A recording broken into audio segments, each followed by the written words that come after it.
அகில இந்திய செஸ் சம்மேளனம், ஆல் இந்தியா செஸ் ஃபெடரேஷனுடைய தலைவராக நான் பொறுப்பேற்று 2 ஆண்டு காலம் இருந்த காலகட்டத்தில் தான் முன்னாள் முதலமைச்சர் மிகுந்த போற்றுதலுக்குரிய மாண்புமிகு புரட்சித் தலைவர் அம்மா அவர்கள் 29 கோடி ரூபாய் அதற்காக ஒதுக்கி முதல் இந்தியாவிலேயே தமிழ்நாட்டில் உலக செஸ் போட்டியை மரியாதைக்குரிய திரு விஸ்வநாதன் ஆனந்த் அவர்களும் திரு கால்சன் அவர்களும் ஆடுகிற அந்த போட்டி களத்தை சென்னையிலே நடத்திக்கான அது நேரு உள் விளையாட்டு அரங்கத்தில் அது சிறப்பாக நடைபெற்ற அந்த நிகழ்வையும் அந்த நேரத்தில் அவர்கள் நேரடியாக கலந்து கொண்டு பரிசுகள் வழங்கிய நிகழ்வையும் நான் இங்கே குறிப்பிடுவது பொருத்தமாக இருக்கும் என்று கருதுகின்றேன். செஸ் போட்டியை நடத்துவதில் முந்தைய அரசாங்கம் எவ்வளவு அக்கறையோடு அந்த போட்டிகள் நடத்தியது என்பதையே நான் அந்த செஸ் குழுமத்தினுடைய நிர்வாகியாக இருந்த காரணத்தில் நான் நன்றாக அறிவேன். இந்த தருணத்தில் நான் அகில இந்திய செஸ் சம்மேளனத்தின் ஆல் இண்டியா செஸ் ஃபெடரேஷன் பிரசிடெண்ட்டாக இருந்தபோது நடத்திய அந்த நினைவுகள் என் நெஞ்சத்தை விட்டு நீங்காதிருக்கிறது என்பதை இங்கே குறிப்பிடுவது பொருத்தம் என்று நான் கருதுகின்றேன். மாண்புமிகு உறுப்பினர். மாண்புமிகு பேரவைத் தலைவர் அவர்களுக்கு நன்றியை தெரிவித்துக்கிறேன். ஒரு அருமையான தகவலை தந்தீங்க. அதே மாதிரி இன்றைக்கு திராவிட மாடல் ஆட்சியினுடைய சாதனை மட்டுமல்ல, தமிழ்நாட்டில் இருக்கின்ற விளையாட்டு வீரர்கள் வீராங்கனைகள் ஒலிம்பிக் பதக்கம் வேண்டும் என்று கனவோடு இருக்கின்ற அத்தனை லட்சக்கணக்கான வீரர்கள் வீராங்கனைகளுக்கு முக்கியமான திட்டமாக நமது திராவிட மாடல் ஆட்சியினுடைய நாயகர் தலைவர் அவர்கள் குளோபல் ஸ்போர்ட்ஸ் சிட்டியை செம்மஞ்சேரியில் உருவாக்கினார். உலகளாவிய ஒருங்கிணைந்த விளையாட்டு நகரம். இந்த உலகளாவிய ஒருங்கிணைந்த விளையாட்டு நகரத்தை பொறுத்த வரைக்கும் சென்னை அருகிலே இருக்கின்ற செம்மஞ்சேரி பகுதியிலே 100 ஏக்கர் இடம் கண்டறியப்பட்டது. அந்த உலகளாவிய விளையாட்டு நகரத்தில் பல்வேறு வகையான வெளிப்புற மற்றும் உட்புற விளையாட்டு அரங்கங்கள், ஒலிம்பிக் அளவு நீச்சல் குளம், விளையாட்டு அகாடமிகள் மற்றும் பயிற்சி பள்ளிகள், விளையாட்டு அறிவியல் வசதிகள், விளையாட்டு வீரர்களுக்கான தங்குமிடங்கள், விளையாட்டு மருத்துவ மையங்கள் போன்றவை கொண்டிருக்கும். இந்த உலகளாவிய விளையாட்டு நகரமானது விளையாட்டு வீரர்கள், விளையாட்டு பயிற்சியாளர்கள், விளையாட்டு ஆர்வலர்கள் இவர்கள் அத்தனை பேருடைய தேவையும் பூர்த்தி செய்யக்கூடிய நகரமாக அது அமைக்கப்பட்டது. அதோடு மட்டுமல்லாமல் இன்றைக்கு இது உலகில் இருக்கின்ற பல்வேறு இடங்களை நேரடியாக ஆய்வு செய்திருக்கிறோம். குறிப்பாக சிங்கப்பூர் விளையாட்டு மையம், ஹைடெக் விளையாட்டு பூங்கா, சிட்னி ஒலிம்பிக் பூங்கா மற்றும் லண்டன் ஒலிம்பிக் பூங்கா போன்றவை ஆய்வு செய்யப்பட்டு அவற்றின் சிறந்த நடைமுறைகள் ஏற்கப்பட்டுள்ளன. இந்த முக்கியமான சர்வதேச விளையாட்டு நிகழ்வுகளை மாநிலத்தின் நடைபெற வழிவகுக்கும் பிரபல பாரம்பரியான விளையாட்டுகளை சர்வதேச தரத்திற்கு உயர்த்த முடியும், இளைஞர்களை விளையாட்டு நோக்கி ஈர்க்க முடியும் என்ற அடிப்படையில் இந்த விளையாட்டு நகரம் உருவாக்கப்பட்டது. அப்படி அந்த உருவாக்கப்பட்ட விளையாட்டு நகரம் 18/2/2022 அன்றைய முதலமைச்சர் அவர்கள் 256 கோடி ரூபாயில் அந்த திட்டம் அடிக்கல் நாட்டப்பட்டு பணிகள் தொடங்கப்பட்டிருக்கிறது. நான் இந்த கொள்கை விளக்க புத்தகத்தை தேடி தேடி பார்த்தேன். எங்கேயும் அதற்கான எழுத்துக்கள், அந்த வரிகள் அந்த புத்தகத்தில் இல்லை.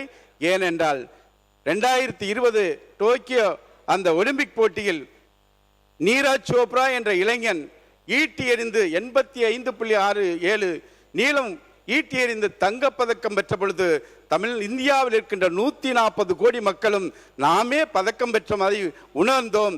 இந்த விளையாட்டு ஸ்போர்ட்ஸ் சிட்டி உருவாக்கப்பட்டால் தமிழ்நாட்டிலிருந்து ஒரு வீரனோ ஒரு வீராங்கனையோ எதிர்காலத்தில் நடக்கின்ற அந்த ஒலிம்பிக் போட்டியில் தங்கப்பதக்கம் வெல்லக்கூடிய அளவில் தான் அந்த ஸ்போர்ட்ஸ் சிட்டி உருவாக்கப்பட்டிருக்கிறது என்பதை கருத்தில் கொண்டு இது மிக மிக முக்கியமான திட்டம். விரிவுபடுத்தப்பட்ட மெட்ரோ அருகில் அந்த ஸ்போர்ட்ஸ் சிட்டி பணிகள் நடைபெறுகிறது. எனவே இந்த அரசு அந்த திட்டத்தை தொடர்ந்து செயல்படுத்தி எதிர்காலத்தில் ஸ்போர்ட்ஸ் எக்கானமி என்று சொல்லக்கூடிய இந்த 256 கோடியில் கட்டப்படுகின்ற அந்த விளையாட்டு அரங்கில் எதிர்காலத்தில் 20,000 கோடி ரூபாய்க்கு மேலான வருமானம் நமக்கு வந்து சேரும். தமிழர்களுடைய பெருமை உலகெங்கும் கொண்டு சேரும். எனவே ஸ்போர்ட்ஸ் சிட்டி திட்டத்தை தொடங்க வேண்டும் என கேட்டுக்கொண்டு நன்றி சொல்லி முடிச்சலாம். அதே மாதிரி இந்த ஒரே ஒரு நிமிஷம், அந்த ஸ்கூலில் 1 மணி நேரம் எக்ஸ்ட்ரா நம்ம கொடுக்குறோம் அப்படின்னு நிதியமைச்சர் சொல்லியிருக்கார். விளையாடுறதுக்கும் உடற்பயிற்சிக்கும் கிட்டத்தட்ட 37,500 பள்ளிகள் இருக்கிறது. இப்படி எல்லா மாணவர்களும் வெளியில் வர்றப்ப அவர்களுக்கு தேவையான விளையாட்டு மைதானம் இதெல்லாம் கண்காணிக்கப்பட்டதா? ஒருவேளை உடற்கல்வி ஆசிரியர் மட்டும்தான் அது பார்க்கணுமா? கூடுதலாக ஆசிரியர்கள் நியமிக்கப்படுவார்களா? அதற்காக மாண்புமிகு நிதியமைச்சர் அவர்கள் ஏதாவது நிதி ஒதுக்கீடு செய்ய இருக்கிறார்கள் என்பதை அறிய விரும்புகிறேன். அதே மாதிரி எனது ஆலங்குடி தொகுதி கல்லாலங்குடி ஊராட்சியில் கலிபுலா நகர் பாரதியான பகுதியில் நெட்டுத்துக்கரை பகுதியில் கிட்டத்தட்ட 300 குடும்பங்கள் 80 ஆண்டுகளாக இருக்காங்க. அங்கே ஒரு குளம் சேசாய் சமுத்திர குளம்னு ஒரு குளம் கைவிடப்பட்டது. அது சான்றுகளே இருக்கின்றன. அதனால் அது அரசு முடிவெடுத்து அந்த 300 பேருக்கும் பட்டா வழங்க வேண்டும். அதே மாதிரி ஆலங்குடி தொகுதியில் ஆலங்குடி SS நகரில் கிட்டத்தட்ட 79 பேர் நத்தம் பட்டாவில் எல்லா ஃபைல்லாம் ரெடி பண்ணி CLAல இருக்கு. அந்த பட்டா வழங்குவதற்கு மாண்புமிகு வருவாய்த்துறை அமைச்சர் நடவடிக்கை மேற்கொள்ள வேண்டும். அதே மாதிரி மயிலாடுதுறை மாவட்டம் சீர்காழி வட்டம் நெப்பத்தூர் கிராமத்தில் 200 பேர் இருக்காங்க. அவங்க தனியார் நிலத்தில் இருக்காங்க. நான் பிற்படுத்தப்பட்ட நலத்துறை அமைச்சராக இருக்கப்போ 84 லட்சம் பணம் ஒதுக்கி கொடுத்தாச்சு. அதை கண்காணித்து அந்த மக்களுக்கு பட்டா வழங்குவதற்கு நடவடிக்கை மேற்கொள்ள வேண்டும் என கேட்டு, ஆகவே இந்த பேரவையில் பேசுவதற்கான அனுமதி தந்த தங்களுக்கு நன்றி கூறி விடைபெறுகின்றேன். நன்றி. மாண்புமிகு உறுப்பினர் மாண்புமிகு சுற்றுலாத்துறை அமைச்சர், சுற்றுச்சூழல் அமைச்சர், மாண்புமிகு பேரவைத் தலைவர்களே, மாண்புமிகு சட்டமன்ற உறுப்பினர் சொன்னாங்க தென்காசியில் ஒரு 15 கோடிக்கு போன ஆண்டு தான் விளையாட்டு மைதானம் கட்டணும்னு. அந்த விளையாட்டு மைதானம் என்ன பண்ணியிருக்காங்கன்னா 25 கிலோமீட்டர் தள்ளி போய் கட்டியிருக்காங்க. மாண்புமிகு தென்காசி சட்டமன்ற உறுப்பினர் திரு டாக்டர் கலைக்கதிரவன் கூட இருக்காரு. நான் போய் பார்த்தேன். சுற்றி உள்ள பகுதிகளில் மக்களே இல்லை. அது கேரளா பார்டரில் போய் கட்டியிருக்காங்க. இன்னைக்கு என்னன்னா மாவட்ட நிர்வாகத்தோடு சேர்ந்து 2 பஸ் விட வேண்டிய நிலைமை இருக்கு. அது சுற்றி மக்களே பயன்பாட்டில் இல்லை.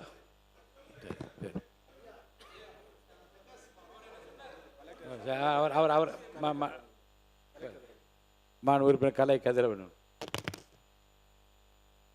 மாண்புமிகு பேரவைத் தலைவர் அவர்களே, மாண்புமிகு அமைச்சர் சொன்ன மாதிரி அது ஒன்றும் கேரளா பார்டர்லாம் கட்டல. தென்காசி தொகுதிக்கு உட்பட்ட பாட்டாக்குறிச்சின்ற இடத்துல தான் கட்டியிருக்காங்க. தென்காசி தொகுதியை பொறுத்த வரைக்கும் என்னென்னா இடங்கள் கிடையாது. தொகுதிக்குள்ளேயே அவ்வளோ பெரிய இடம் கிடையாது. அந்த காரணத்தினால தான் அதை கொண்டு போய் கட்டியிருக்காங்க. மிச்சபடி வேறு எதுவும் அமைச்சர் சொல்கிற மாதிரி ரொம்ப கேரளாவோட பார்டர்லாம் கிடையாதுங்க. மாண்பு உறுப்பினர் திரு மணி அவர்கள். இல்லை, அவர் தொகுதி அவர் சொல்லிட்டு இல்லைங்க, அவர் தொகுதி அதனால சொன்ன உட்காருங்க போதும். பிளே ஸ்டோர் மற்றும் ஆப் ஸ்டோரில் இருந்து பாலிமர் செயலியை QR கோடு மூலம் பதிவிறக்கம் செய்யுங்கள். செய்திகளை உடனுக்குடன் பெறுங்கள்.